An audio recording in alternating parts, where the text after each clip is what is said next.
and by the Socialist Party's Claire Daly. Claire Daly, change times, we don't have the money, Metro North isn't going to happen.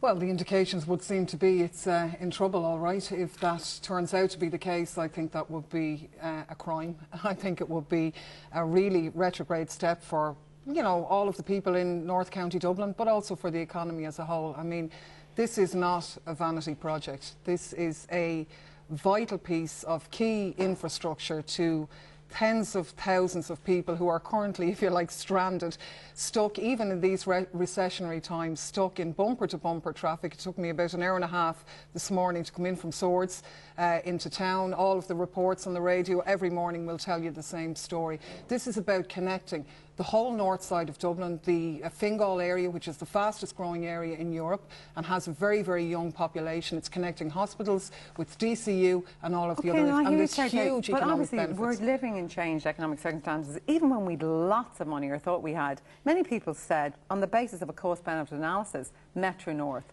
wasn't worth the money. Well, on the basis of a cost-benefit analysis, the indications were that for every there was a €2 return for every €1 invested, and those figures were independently audited and signed off on, where the net benefit to the Exchequer would be in the tune of €1 billion if this project goes ahead. You're smiling to yourself. Why?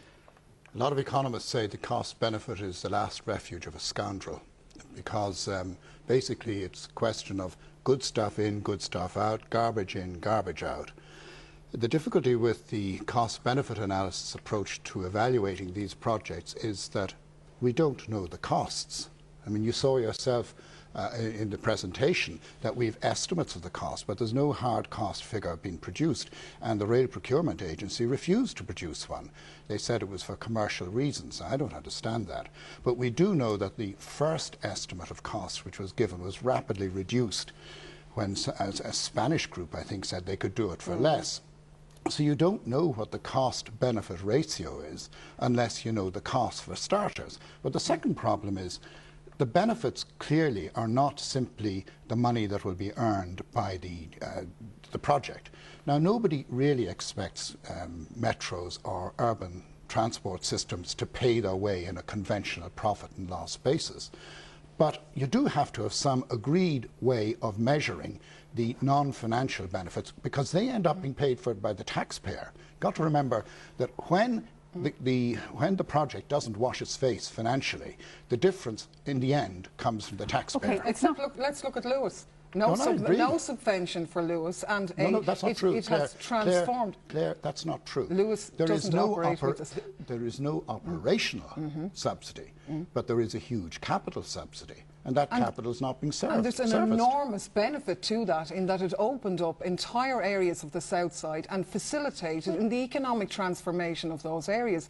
Now, the studies... Which areas are you talking about? I'm talking about Tala. I'm talking about all along... Tala was there before the Lewis. Tala was, but you go and ask anybody who lives in Tala, has their life been transformed by Lewis? Absolutely, I'm sure it has. And in terms of industry and commerce and that as well in that area. Hang on a second, Claire. The name of the game is that money is scarce and money has to be used to the best possible advantage. Now, you would be interested as a socialist deputy, let's say, in job creation. Edgar Morganroth said correctly, if you're seriously interested in that, use the money to repair schools. When you say it makes... Let her answer that, maybe, because that's a good point. I don't see it as an either-or. The amount of money that will be expended on Metro over the next 5 years on the government side is estimated to be about €700 million. Now, that is less than what was paid to an unsecured bondholder in one day last week. Where would you get the money? Claire, to be honest, where will you get that money? Well, they found it last week to pay the bondholders, right? That's one example. There are a whole number of areas. They did find it. Do you know where they found it? They borrowed it.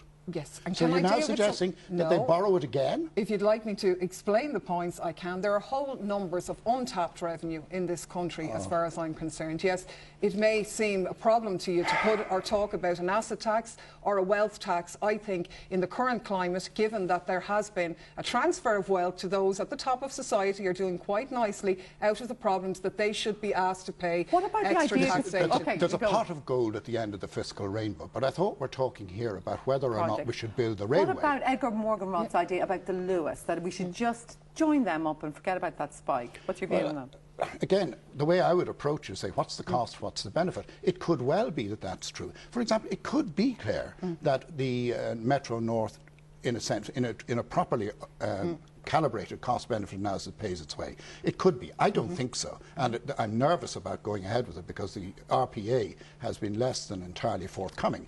But it could be. I would think it looks like the cheapest. But there is another thing which I have to say to you about all this, and that is the costs that are included. If you go and look at the costs that are included for Metro North, or for any of them, they actually do the cost of what does it cost to put the track down, all this kind of thing. In the case of Metro North, destroying Stephen's Green for 25 years is not a cost. Yeah. Well, okay, let's not come back on that. Well, you ask any Dubliner, Claire, is destroying Stephen's Green, or a large portion of it, for 25 years, because that's about the length of time it would take to grow the trees again, is that not a cost? Okay, look, 80% of Stephen's Green will remain untouched by this project, and all of it will be reinstated when it's completed. You see, I think we're looking at this the wrong way around. Can I finish the point more, please? I didn't interrupt you. It's not a case of should you cut capital budgets or should you cut current budgets, in my opinion.